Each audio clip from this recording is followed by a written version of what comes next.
Hello everyone. In last video we have discussed some of the basic concepts of statistical mechanics, and in this video I am going to discuss that statistical mechanics divided into two main classes, and in this video I am going to discuss these two classes. That is, the first one is classical statistics and the second one is quantum statistics.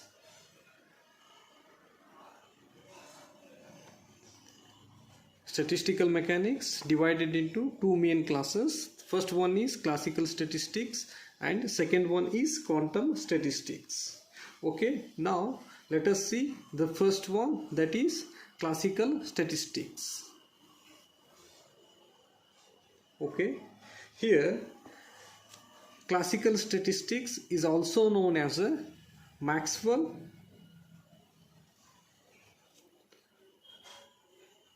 Boltzmann statistics. Classical statistics is also known as a Maxwell-Boltzmann statistics. Okay, now let us see what is Maxwell-Boltzmann statistics. Here, the Maxwell-Boltzmann statistics is applicable to identical particle. That is, the first point is that this statistics is applicable to identical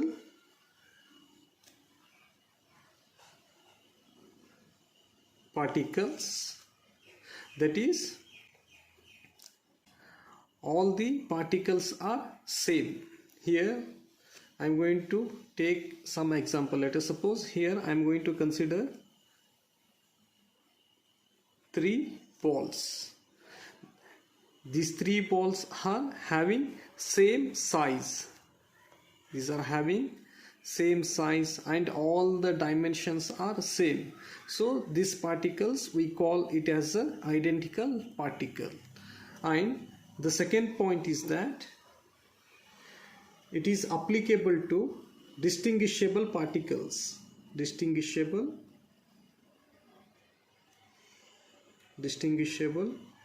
particles. Maxwell-Boltzmann statistics is applicable to distinguishable particles. Means here we have considered three balls. Distinguishable particle means, let us suppose I am going to consider a same balls. That is, all are having same size and same dimensions, but these balls are having different colors. Let us suppose I am going to consider it as a red, this is a white, this is a black. We call such particles, that is, we can distinguish them easily. These particles are distinguishable particles.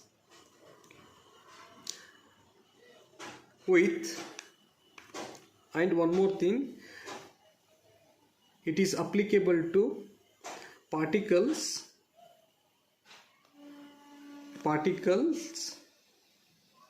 with any spin. Classical statistics is applicable to particles with any spin. That is, let us suppose if I consider three particles, it may have any spin. That is, it may have up spin, down spin, or up. It may have any spin. That is, there is no restriction. That is, there is no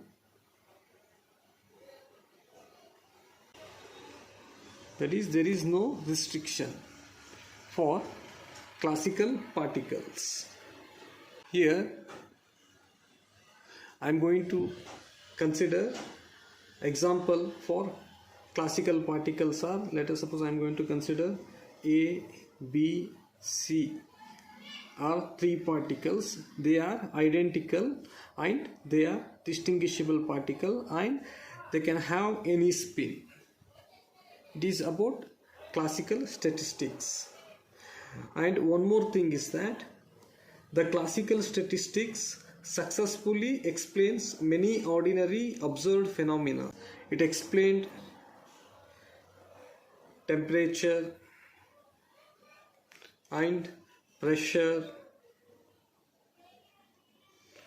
but this classical statistics fails to explain some of the experimentally observed phenomena such as a black body radiation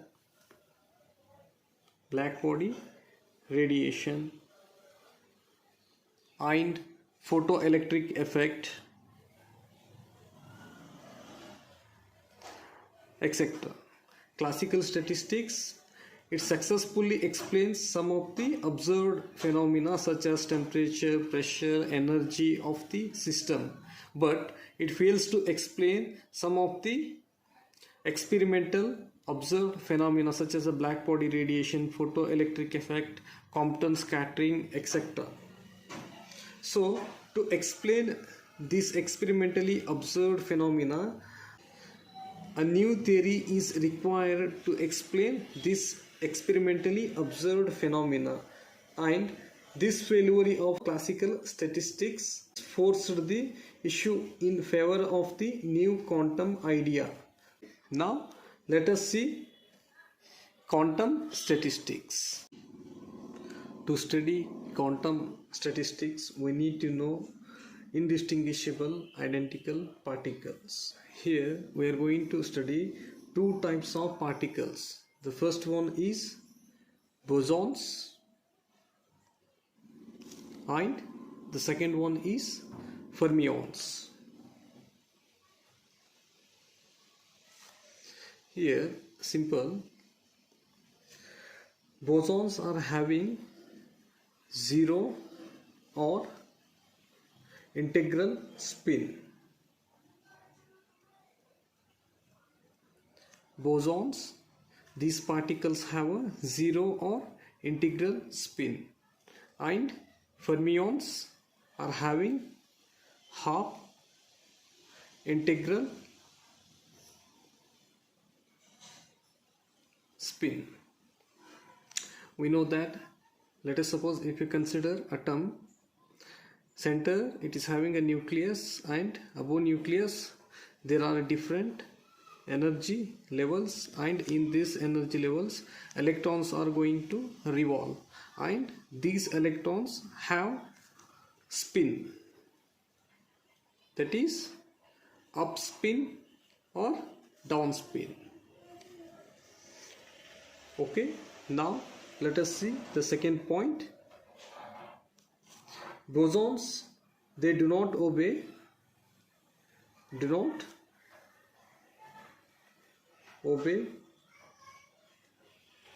exclusion principle, that is Pauli's exclusion principle. Bosons are not going to obey Pauli's exclusion principle, but fermions obey exclusion principle. We know that what is Pauli's exclusion principle?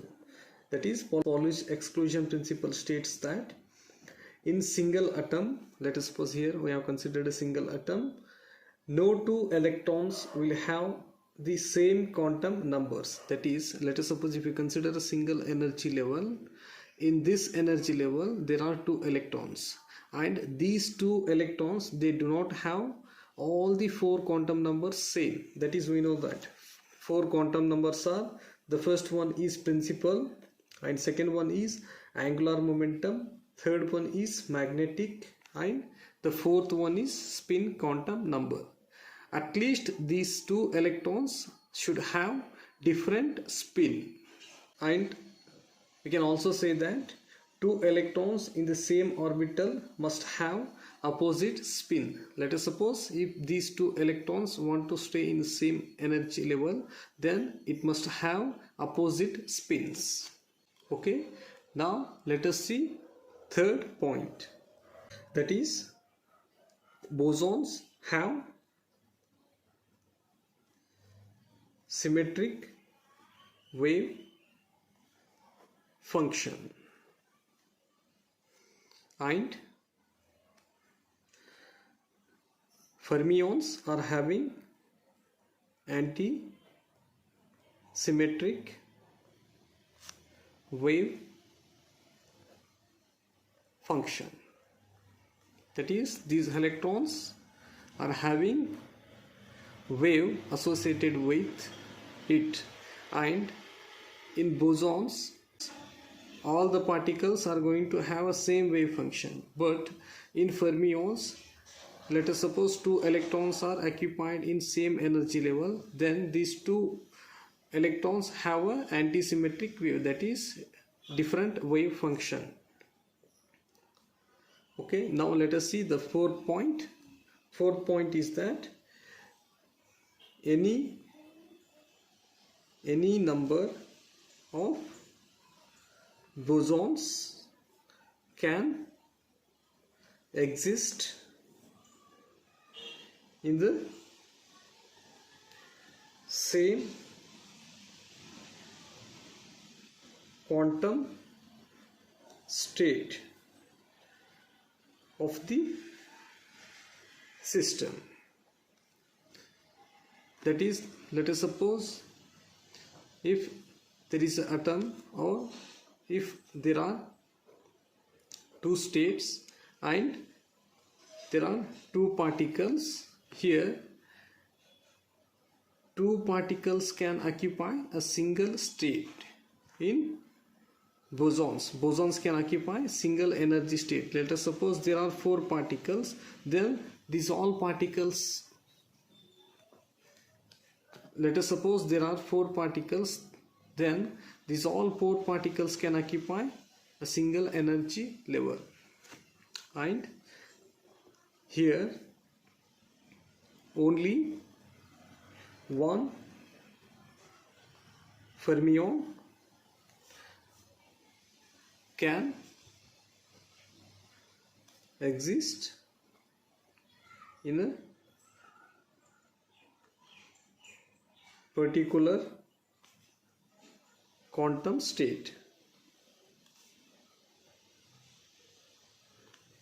of the system. Let us suppose if there are two particles,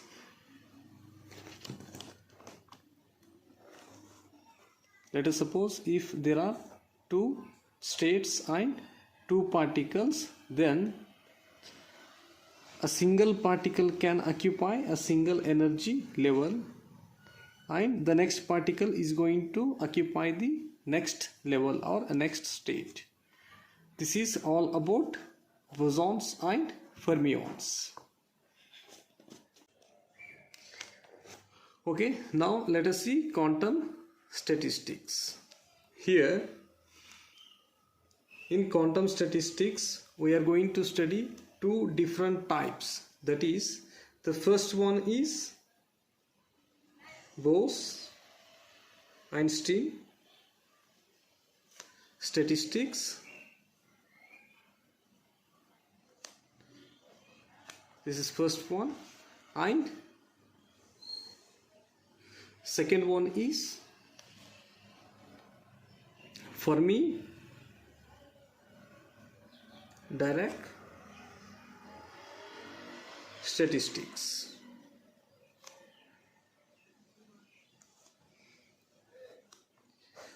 Quantum statistics are divided into two types. First one is Bose-Einstein statistics and second one is Fermi-Dirac statistics. Okay, now let us see the first one, Bose-Einstein statistics. Here this statistics is applicable to indistinguishable particle.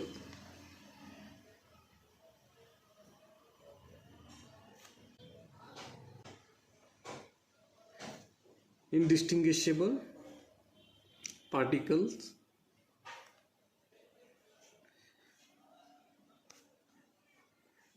and this statistics is applicable to identical particle. identical particles. Identical particles are same. Let us suppose if I consider three particles, these all are having same size and same dimension. Here indistinguishable particles mean, let us suppose if we consider three particles. In first case, Maxwell Boltzmann, we have considered that these three particles have a different colors. But here, let us suppose I am going to consider all three particles are white in color. So we cannot differentiate these three particles because all are having same size, same dimension and same color. So we cannot identify these particles. We call such particles as indistinguishable particles. And one more thing, Bose-Einstein statistics is applicable to particles having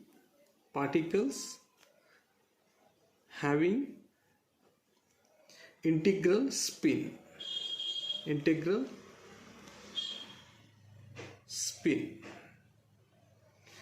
Bose-Einstein statistics. In Bose-Einstein statistics, particles must have integral spin, and we call these particles as bosons. One more thing, example for Bose-Einstein statistics is helium atoms at a low temperature and photons. These are the examples for Bose-Einstein statistics. Here one more thing we can mention, these particles by A. That is, these all three particles are same. Okay, now let us see second one, Fermi-Dirac statistics. Here also same. This statistics is applicable to identical particles. That is, let us suppose if you have same three particles, these all particles have a same size and same dimension. These are the identical particles. And on same, it is applicable to indistinguishable particles. Indistinguishable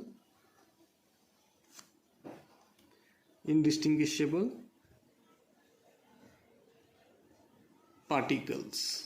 That is same. Let us suppose if you have three particles,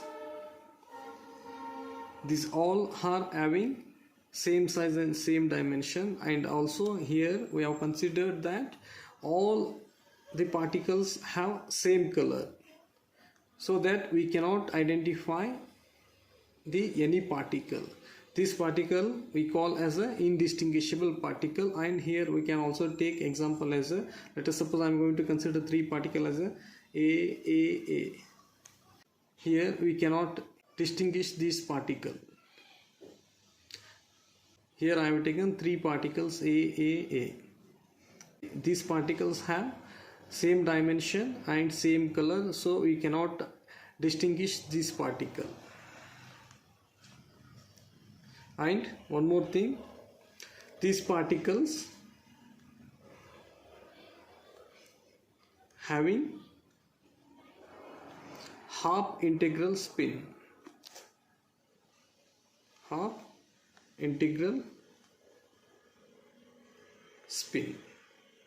And we call these particles as fermions. The particles whose spin is half integral, then such particle we call as fermions, and the particle whose spin is integral spin, then we call such particle as bosons. And example for Fermi-Dirac statistics are electron, proton, neutron, etc. These all are examples for fermions. These all particles have a half integral spin.